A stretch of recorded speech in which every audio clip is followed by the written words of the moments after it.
नाते नबी पढ़े, ये कमाल नहीं है। आपका नियाज भाई नबी की नात पढ़े, ये कमाल नहीं है। मौलाना हदीस अनवर नबी की नात पढ़े, ये कमाल नहीं है। मैं चतुर्वेदी, मैं बता दूं आपको, पहचान करा दूं। बहुत दिन पहले आपके जिला में दामोदर डी में जो जलसा हुआ था, हिंदू शरीर पसंद लोगों ने नफरतों की बात कही थी, मस्जिद में ताला लगाने की बात कही थी। उस वक्त मैं बंगाल में था, नलहट्टी में। मेरे पास भी फोन किया था, बोला चतुर्वेदी साहब आपको आना पड़ेगा। मैंने अहबाब से खबर ली थी, क्या मामला है? बोले चारों तरफ से हिंदुओं की आबादी है, बीच में मुस्लिम की आबादी है, लोगों ने जुल्म किया है। लोगों ने कहा घर वापसी करो, तुम कठुआ मुसलमान हो, तुम्हारी कोई वजूद नहीं, आना पड़ेगा। बड़े बड़े लोगों से मैंने संपर्क किया था, जाए या ना जाए। बहुत सारे लोगों ने कहा था हालात सही नहीं, मत जाइएगा, माहौल अच्छा नहीं, मत जाइएगा। मैंने ये उस वक्त गुलामे खौस बन के गौसे आज़म की सीरत को सीने में बसा के दिल में ख्याल करके ये जज्बे लब्बैक कह के हाजिर हुआ था और कहा था जब मेरे गौस का कुत्ता शेर को खतरे में नहीं लाता है तो आज चतुर्वेदी को भी कोई खतरा महसूस नहीं। मैं दामोदर डी आया था, बहुत सारे ब्राह्मण लोग बैठे थे, जैसे हमारे नियाज भाई ने भी 100 का इनाम दिया। मैंने कहा चतुर्वेदी बोलेगा वो अपनी बात न करेगा, न तौरेत की बात करेगा, न ज़बूर की बात करेगा, न इंजील की बात करेगा, न कुरान की बात करेगा। तेरे सीने में दिल है तो आज चतुर्वेदी आईना बन के तेरे किताबों की खंडन करेगा, तेरे किताबों को खोलेगा और इस्लाम आईना है, दिखाता था चेहरे का, जो जैसा लगता है वैसे ही नजर आता है। इस्लाम की खूबसूरती मैंने दामोदर डी के अंदर बयान किया था, वो भी बात मैं बताऊंगा। और मेरे सरकार की प्रशंसा, इस्लाम की प्रशंसा सिर्फ अजमत रजा भागलपुरी हटा के बख्शीश पढ़ के नहीं कहता, दौलतुल मकिया पढ़ के नहीं लिखता। अमा यार जब खुदा चाहता है मेरे नबी की अजमत की बड़ाई हो, जब खुदा चाहता है मेरे नबी की रिफत की मकाम की बुलंदी का तस्करा हो, तो कसम खुदा के गारे सौर के पत्थर को भी अल्लाह जुबान देता है, वो भी मेरे नबी की इश्क में बोलता है। गारे सौर की कबूतरी मेरे नबी की इश्क में बोलता है। ऐ मेरे मिल्लत के नौजवानों, गारे सौर की कबूतरी बोले ये बड़ी बात नहीं, कोई पत्थर बोले ये बड़ी बात नहीं। मैं अभी बाबा धाम से आया, मैंने देखा बहुत सारे श्रद्धांजलि जा रहे थे, उसके सर पे कुछ था, उसके माथे पे कुछ था, उसके कंधे पे कुछ था। वो जाता कहाँ है, वो पढ़ता क्या है, लेकिन वो पढ़ता क्या है, पढ़ने वाला सब बताता है मगर तर्जुमा नहीं बताएगा। आज चतुर्वेदी यहाँ आया है, इस जलसे में बता देगा। दुनिया वालों सुनो, हमें एक इस्लाम ने जो हमें प्रशंसा करने का तरीका बताया है, एक अल्लाह की इबादत की जो बात कही है, एक ईश्वर की पूजा की जो बात कही है, हम उसी के बारे में पूरी दुनिया को पैगाम आम देते हैं। ये बताते हैं, ये सिर्फ हम नहीं बोलते, तुम्हारे जितने बड़े बड़े विद्वान हैं उन सारे किताबों को खंगालोगे ते विद्वान बोलते नजर आएंगे। और जिस दिन तर्जुमा करेगा वो तर्जुमा करेगा तो यकीनन मजहब इस्लाम के करीब आता नजर आएगा। मैं आज बात करूंगा ऋग्वेद में सरकार का जिक्र है या नहीं, यजुर्वेद में नबी का तस्करा है या नहीं, अथर्ववेद में नबी का जिक्र है या नहीं, सामवेद में नबी का जिक्र है या नहीं, मैं बताऊंगा। यजुर्वेद से लेकर सामवेद से लेकर कलंकी पुराण और कलंकी पुराण से लेकर महाभारत और भागवत पुराण से लेकर शिव पुराण 18 पुराण के पन्नों में मेरे नबी का जिक्र कैसे है वो भी मैं बताऊंगा। और मेरे नबी का तस्करा, दुनिया की जितनी नदियां हैं, चाहे वो नदी गंगा हो या जमुना हो या सरस्वती हो या ब्रह्मपुत्र हो या घाघरा हो या सतलज हो या झेलम हो या रागी हो या राशि हो, उन तमाम नदियों में मेरे नबी का जिक्र है या नहीं है, मैं उस पर भी गुफ्तगू करूंगा। मेरे नबी के बारे में शंकराचार्य ने क्या कहा है, प्रमोदाचार्य ने क्या कहा है, मेरे नबी के बारे में पंडित दुर्गा प्रसाद ने क्या कहा है, पंडित ओम महमूद लखनवी ने क्या कहा है, पंडित लाला लजपत राय बलरामपुरी ने क्या कहा है, पंडित दास वर्मा बनारसी ने क्या कहा है, पंडित ओम महमूद लखनवी ने क्या कहा है, और पंडित लाला लजपत राय बलरामपुरी ने मेरे नबी के बारे में क्या कहा। सुनेंगे जरा जिंदा दिली के साथ, या हुसैन।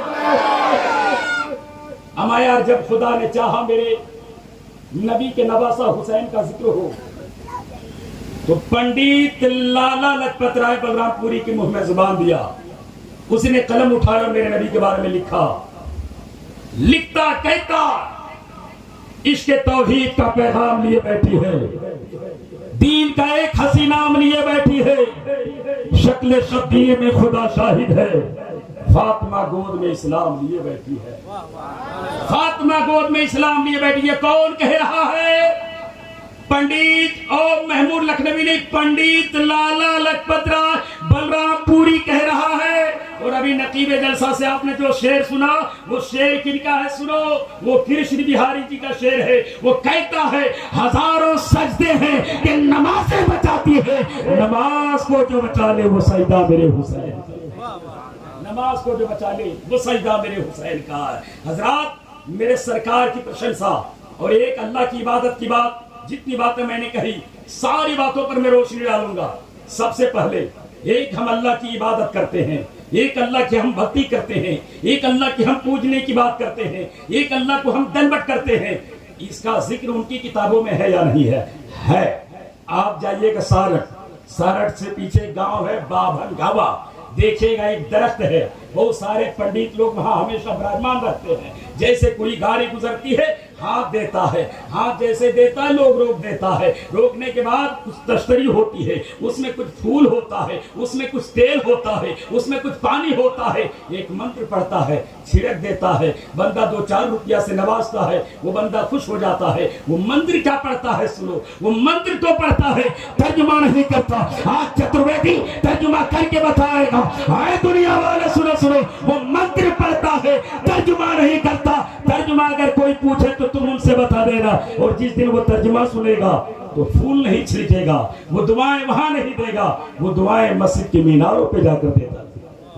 तो क्या पढ़ता है? कहता वार ये दियर माओ तिरवशन से का प्रजापति संपर पिता महेश, नमो नमस्ते तू शीशा करता फूल शुभयू के नमो नमस्ते। क्या मतलब हुआ?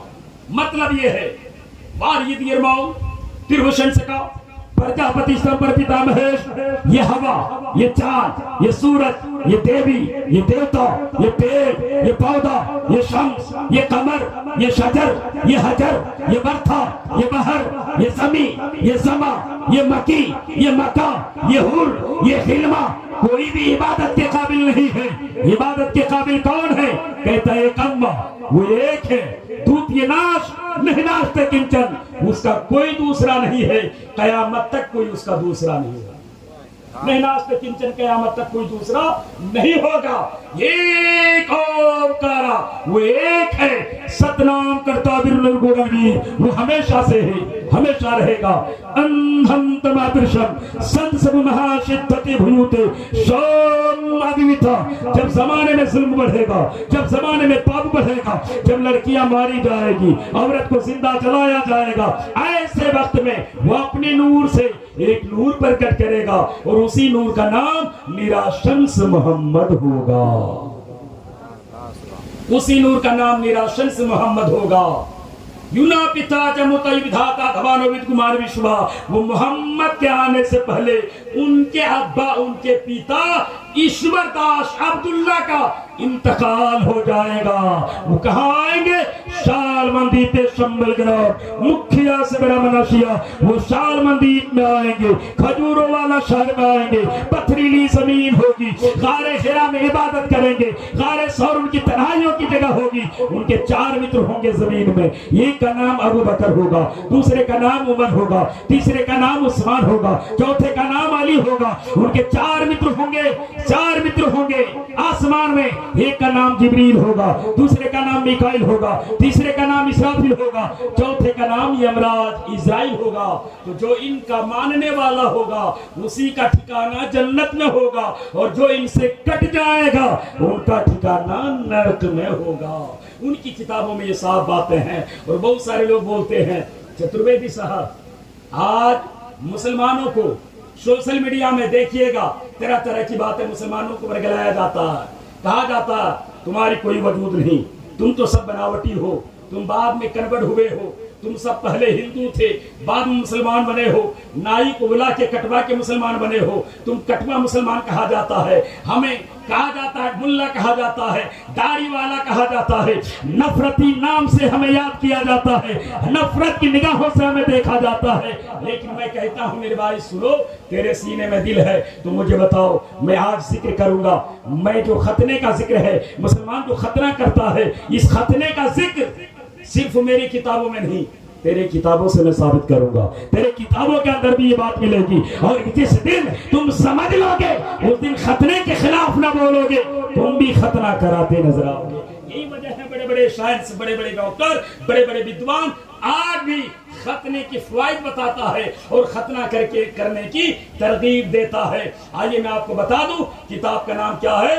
भविष्य पुराण है, खंड नंबर 3 है, मंत्र नंबर 25, 26, 27 है, जो कहता है तुम खतना करने के बाद मुसलमान बने हो, तुम पहले मुसलमान नहीं थे। तो उनकी किताबों में खंडन किया है मुसलमान कब से है। कहता लिंग सदीश काय संगतन संपूर्ण धारी, कहता जो मोहम्मद होंगे, जो जगतपति होंगे, जो निराशंस होंगे, जो महामत होंगे, लिंग सदिश का ही संगठन संपूर्ण धारी, वो खतना शुदा पैदा होंगे। बोलो वो खतना शुदा पैदा होंगे। अच्छरासी सर्वची भविष्यति जन्मम मुस्लिमम संस्कारम किशोरी भविष्यति, कहता जो नबी होंगे वो खतना शुदा पैदा होंगे, संपूर्ण धारी, उनके चेहरे पे मुकम्मल दाढ़ी होगी, उनके चेहरे पे दाढ़ी होगी, पीछे जट्टा नहीं रखेंगे, संपूर्ण धारी, उनके चेहरे पे दाढ़ी होगी। अच्छरासी सर्वची भविष्यति जन्मम, वो सबसे आखिर में आएंगे, तो जो पहले आएंगे अवतार कहलाएंगे, वो सबसे आखिर में आएंगे तो कल की अवतार कहलाएंगे।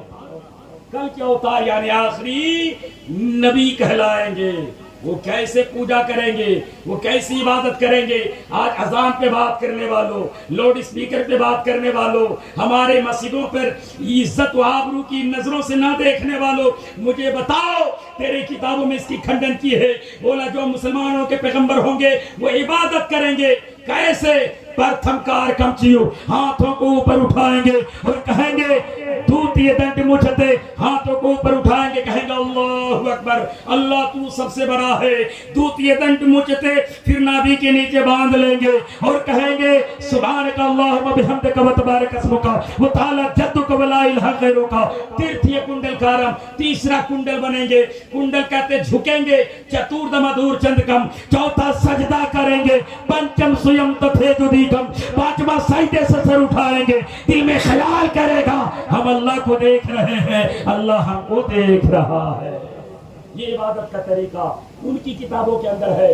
ये बात मैंने जब कही दामोदर डी के अंदर, एक हमारे हिंदू भाई आए, ऐसे ही माला मुझको पहनाया, ये गमछी इनाम में दिया, बोले चतुर्वेदी साहब आज तक हम लोग समझे नहीं थे, इस तरह की बातें हैं। लेकिन आज हमारे विद्वान बड़े बड़े लोग पढ़ते हैं मगर समझाते नहीं। तुमने समझा दिया। मैंने कहा सुनो, हम सिर्फ भारत में नहीं पूरे सज्जनों को समझाते हैं, पूरे आलम इस्लाम को समझाते हैं और बताते हैं कि चांद तारे गगन की जीनत है, फूल कांटे चमन की जीनत है, हिंदू मुस्लिम सबको मिलकर रहने दो, ये हमारे वतन की जीनत है। जब तक हम मुसलमान, हिंदू मुसलमान आपस में बटे हुए थे, हमारे हिंदुस्तान में कोई और राज करता था, अंग्रेज शासन करता था, अंग्रेजों के हम गुलाम थे। मगर जब हम हिंदू मुसलमान सिख ईसाई एक प्लेटफार्म पे आए और हमने मौला अली का नारा लगाया, नामे मुस्तफा का नारा लगाया, नामे हुसैन का नारा लगाया, अंग्रेज हिंदुस्तान को छोड़ा। हम मुसलमानों ने, हम हिंदू भाइयों ने मिलकर हिंदुस्तान को आजाद किया। हिंदुस्तान सोने की चिड़िया कहलाने लगे। मैं कहता हूं मुझे बताओ, जब तक हम एक ना थे, हम किसी के गुलाम थे। जब हम हिंदू मुसलमान सब एक हो गए, हम किसी और के गुलाम नहीं। गांधी जी ने कहा था जिस दिन हम अंग्रेजों के गुलाम थे, भारत पे अंग्रेज राज करता था, जिस दिन हम हुसैन के गुलाम हो गए हमें आजादी मिल गई है, हमारे हिंदुस्तान पे हमारी हुकूमत हो गई है। पता चला हुसैन का सीने में अगर दिल में मोहब्बत बसा के रखोगे, मेरा ईमान कहता है तुम एक रहोगे तब भी हुकूमत रहेगी, हजार रहोगे तब भी तुम्हारी। इसलिए हम हुसैन आजम के मानने वाले हैं। दुनिया की सारी किताबों में इस्लाम की प्रशंसा की है, दुनिया की सारी किताबों में इस्लाम का जिक्र किया है, इस्लाम का तस्करा आया है, इस्लाम की प्रशंसा किया है। क्यों न करे, चाहे मैंने जितने पंडितों के नाम लिए, सारे पंडितों ने मेरे इस्लाम की प्रशंसा की, इस्लाम की तारीफ की। और क्यों न करे, इस्लाम की तारीफ रब्बे जुल जलाल करता है। इस्लाम की तारीफ मेरे मुस्तफा जान रहमत ने जंगे बदर में जाकर, जंगे मोता में जाकर, जंगे खैबर में जाकर सारे सज्जानों के, सारे लोगों के बीच में इस्लाम की प्रशंसा कही थी। जिसने इस्लाम को माना वो इस्लाम का वफादार कहलाए, वो जन्नत का हकदार कहलाए, और जो इस्लाम को नहीं माना वही गद्दार कहलाया। लेकिन मेरे भाई, आज भी पूरी दुनिया में जितने लोग हैं इस्लाम के चाहने वाले, जितने लोग पढ़े लिखे लोग रहते हैं, वो इस्लाम की तारीफ करते हैं, इस्लाम की बात करते हैं। क्यों ना करे कि इस्लाम के बारे में जितना जो बंदा तारीफ करता जाता है, अल्लाह उसके मकाम को उतना बढ़ाता जाता है।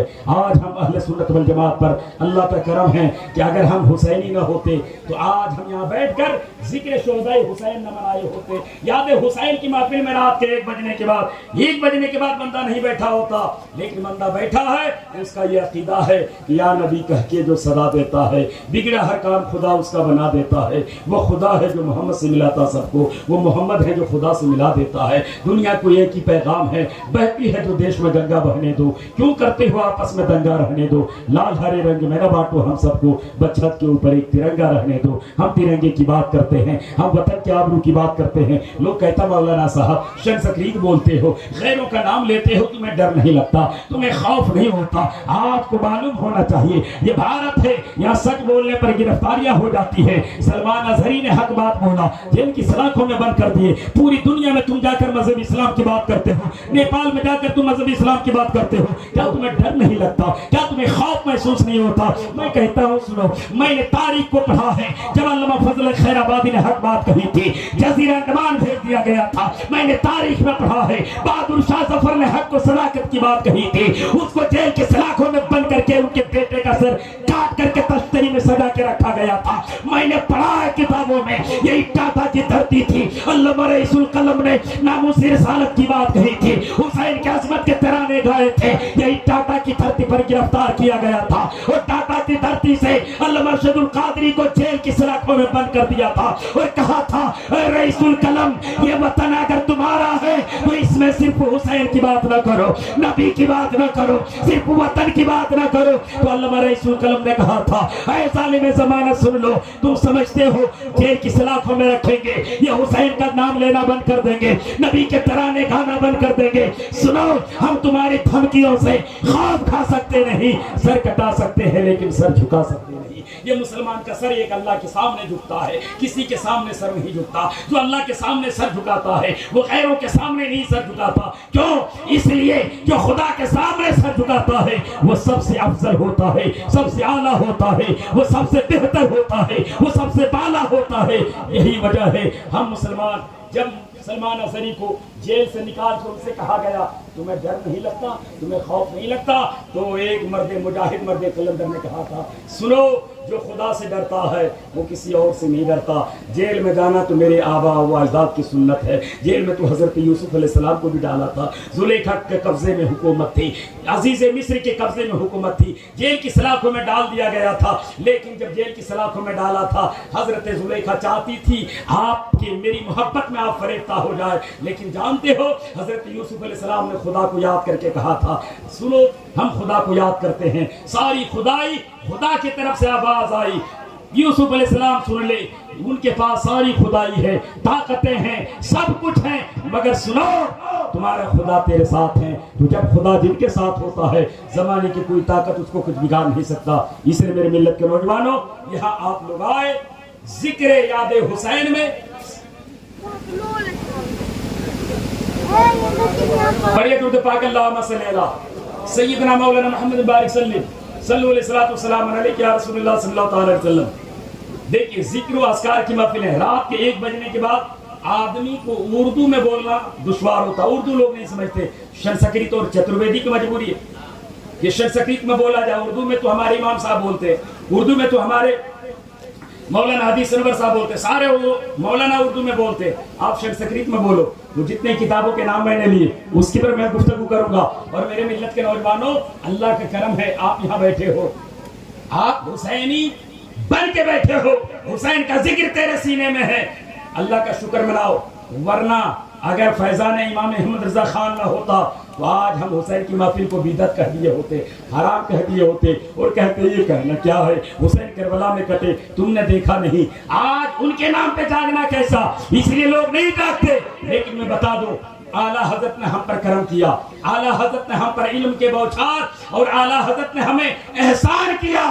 कौन आला हजरत मेरे भाई? जिसने हमें एहसान करके हमारे इल्म की हिफाजत की, हमारे अकीदे की हिफाजत की, हमारी मस्जिद की हिफाजत की, हमारे खानकाह की हिफाजत की, हमारे अकीदे की हिफाजत की। आज हम इमाम हुसैन का तज़किरा करते हैं, ये आला हजरत का सदका है। आज हम ख्वाजा नवाज के मज़ार की हम हाजिरी देने जाते हैं, ये आला हजरत का सदका है। कौन आला हजरत मेरे भाई? मैं एक छोटा सा आलिम हूँ, मैं यहाँ आया, अभी मैंने देखा आपके इमाम साहब गए, मौलाना ज़हीरुद्दीन साहब बोले मौलाना साहब आप आए, मुझे बड़ी खुशी हुई, इज्जत किया, एहतराम किया। यहाँ के हमारे गुलजार बापू ने बड़े अच्छे इंतजाम किए, खाने पीने का, रहने सहने का, गाड़ी का इंतजाम किया, रिसीव करने का। मैं कहता हूँ मेरे भाई, आपके सीने में जज्बा क्यों कर जागा? जज्बा इसलिए जागा कि आपके सीने में अदावत नहीं है, आपके सीने में इमाम अहमद रजा ने मोहब्बत डाली है। वो मोहब्बत की चिंगारी फूटी, लाखों का जलसा किया, चतुर्वेदी को बुलाया, अजमत रजा फैजी को बुलाया, अकरम फैजी को बुला लिए, मौलाना बदरुद्दीन साहब परसनी से आ गए। क्यों आए? जवाब ये मिलेगा, मौलाना साहब जलसे करने में खर्च होता है, मगर वो खर्च क्या खर्च है? जो नबी के नाम पे कटे, जो नबी के नाम पे लुटे, जो नबी के नाम पे खर्च हो जाए, समझो कि वही खर्चा हकीकत में जन्नत का सामान बनता नजर आएगा। हमने खर्चा किया, अल्लाह रब्बुल इज्जत कबूल कर ले। वैसा जलसा हम हजारों करेंगे, अल्लाह कबूल करेगा। मेरा ईमान है, याद हुसैन के सदके में अल्लाह हमारे मरहूम को करवट करवट जन्नत नसीब अता फरमाएगा। तो आला हजरत की बात आगे मैं बता दूं, मैं छोटा सा आलिम हूँ, लेकिन अल्लाह का करम है, दुनिया इस्तकबाल करता, दुनिया इस्तकबाल करती है, जमाना ताज़ीम करता है। लेकिन मैं आपको बता दूं, मैं एक छोटा सा आलिम, दो चार इल्म को जानता हूँ, लेकिन आला हजरत को अल्लाह ने इतना इल्म दिया था, इतना इल्म दिया था, कोई ऐसा इल्म नहीं है जो आला हजरत के अंदर नहीं है। आपके इमाम को आप इज्जत करते हो, कोई भी मसला इमाम साहब से पूछते हो, क्यों? इसलिए कि इनके अंदर इल्म है। लेकिन मैं आपको बता दूं, कितने बड़ा आलिम है ये, हाफिज है तो कारी नहीं, कोई कारी है तो मुफ्ती नहीं, कोई मुफ्ती है तो मुफक्किर नहीं, कोई मुफक्किर है तो मुहद्दिस नहीं, कोई मुहद्दिस है तो मुजद्दिद नहीं। लेकिन एक बात मैं आपको बता दूं, एक वक्त में, एक साथ में हाफिज भी थे, कारी भी थे, आलिम भी थे, मुफ्ती भी थे, मुफक्किर भी थे, मुहद्दिस भी थे, मुजद्दिद भी थे। उसी को तो आला हजरत बोलते हैं। कौन आला हजरत? इतना इल्म अल्लाह ने आपको अता किया था, कोई ऐसा इल्म नहीं है जो आपके अंदर नहीं है। इल्म क़िराअत हो, इल्म तजवीद हो, इल्म तफसीर हो, इल्म उसूल तफसीर हो, इल्म हदीस हो, इल्म उसूल हदीस, इल्म सानिद हदीस, इल्म अस्मा व रिजाल, इल्म जर्ह व तादील, इल्म तखरीज़ी हदीस, इल्म लुग़तुल हदीस, इल्म रस्मी ख़तुल कुरान, इल्म फ़िक़ह, इल्म उसूल फ़िक़ह, इल्म फ़राइज़, इल्म कलाम, इल्म अहकाम, इल्म अवसात, इल्म तक़ाबुल अदियान, इल्म बान वल बयान, इल्म बलागत, इल्म अक़ाइद, इल्म नूर, इल्म बाहिस, इल्म सर्फ, इल्म नहव, इल्म अदब, इल्म उरूज, इल्म बहर, इल्म हिसाब, इल्म निसाब, इल्म मुरादरा, इल्म रियाज, इल्म ज़िजात, इल्म तक़सीर, इल्म हिंसा, इल्म जब्र मुक़ाबला, इल्म तकलीफ, इल्म ज़फ़र, इल्म रमल, इल्म तौक़ीत, इल्म आफ़ाक़, इल्म नुजूम, इल्म मुसाअदतुल अर्ज़, इल्म जुग़राफ़िया, इल्म तबियात, इल्म माबाद तबियात, इश्तिराक, फल्कियात, अर्ज़ियात, मुसल्लसात, मादियात, हुदूदियात, शुमारियात, मालियात, मौसमियात, सियासियात, हयातियात, ताल्लुकात, तहक़ीक़ात, तसरीफ़ात, तनक़ीदात, रिदात, इमरानियात, मुरावियात, मुकाशिफ़ात, शहरियात, अमलियात, नफ्सियात, तिब्ब, हिकमत, ज़राअत, क़नाअत, सबाहत, फसाहत, बलागत, फ़लसफ़ा, मंतिक़, ताबीरे, रुइया, उर्दू, हिंदी, अरबी, फारसी, संस्कृति, मराठी, पंजाबी, गुजराती, सारे उलूम पर अल्लाह ने वो अता किया था, इसीलिए उनको आला हजरत बोलते हैं।